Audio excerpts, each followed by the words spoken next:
జై కవితక్క, జై వనమ.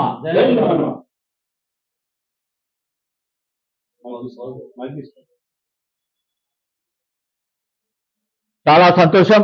ఇవాళ తెలంగాణ బొగ్గని కార్మిక సంఘం గౌరవ అధ్యక్షురాలు గౌరవనీయులు కవితక్క గారు, వారికి కొత్తగూడెం కార్పొరేట్ ఏరియా తరఫున ఆర్థిక జన్మదిన శుభాకాంక్షల్ని ఇక్కడ ఉన్నటువంటి కమిటీ ద్వారా తెలియపరుస్తున్నాం.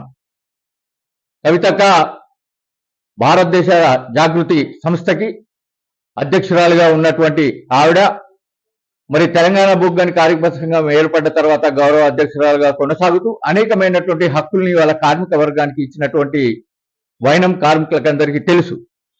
ఇవాళ మాయమాటలు చెప్పి పట్టు కబుర్లు అల్లి ఇవాళ కార్మికుల నైతిక హక్కు కోల్పోయినటువంటి ఐఎంటీ సంఘం గుర్తింపు సంఘంగా ఏర్పడి ఇవాళ కార్మికులకి వచ్చేటువంటి హక్కుల్ని రానియకుండా ఇంత మట్టికి వాళ్ళు గెలిచినా యాజమాన్యం వారు గుర్తింపు సర్టిఫికెట్ ఇవ్వకపోవడం మూలాన, అట్లాగే ప్రాతినిధ్య సంఘాలు ఎక్కడైతే ఉన్నాయో ఆ సంఘాలకు కూడా ప్రాతినిధ్యం ఇవ్వకపోవడం మూలాన ఇవాళ కార్మికులు అనేకమైనటువంటి ఇబ్బందులకి బాయిల మీద డిపార్ట్మెంట్ల మీద గురవుతున్నటువంటి సంగతిని మనం ఇవాళ కళ్ళ కట్టినట్టు చూస్తున్నాం.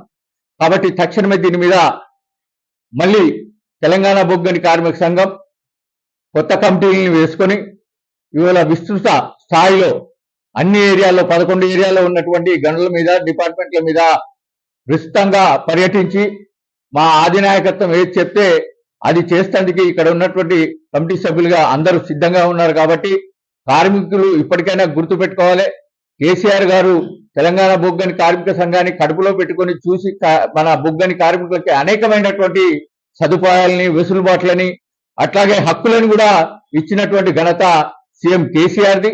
ఇక్కడ ఉన్నటువంటి లోకల్ ఎమ్మెల్యే అండదండలతోటి ఎన్నో కార్మికులని ఎక్కడికి వెళ్లకుండా, ట్రాన్స్ఫర్లు కాకుండా ఇక్కడ ఆపుతున్నటువంటి సంగతి కార్మిక వర్గానికి తెలుసు.